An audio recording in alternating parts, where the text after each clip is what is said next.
How to get the Cooking Merit Badge, Part 3. In Part 3, for Requirement 7, you need to find out about 3 different career opportunities there are in the cooking industry. Then you're going to select one and find out the education, training, and experience required for that profession. You should discuss or explain in your Merit Badge workbook packet why this profession might interest you. So I know what you're thinking. How many careers could there possibly be related to cooking? Most people can come up with a chef at a restaurant or a fast food fry cook, but those are just the beginning. There's actually a lot of different careers that revolve around cooking.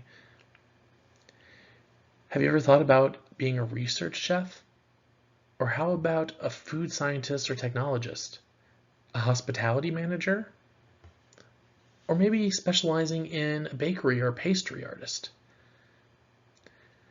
How about a restaurant publicist, someone who goes out and actually reviews restaurants? Wouldn't that be nice, getting paid to go out to different restaurants, buy and have food on somebody else's dime, and then tell people whether you liked it or not? There are going to be tens of thousands of jobs available in the food-related industries.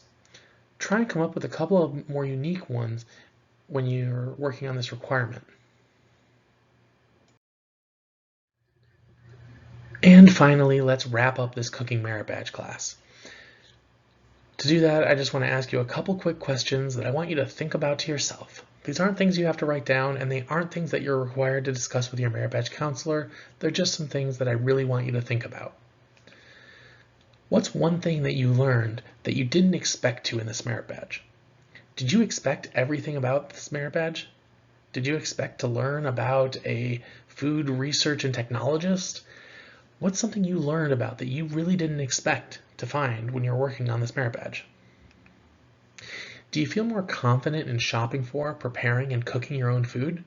I would hope so. You've done a lot of cooking and preparation throughout the Cooking Merit Badge.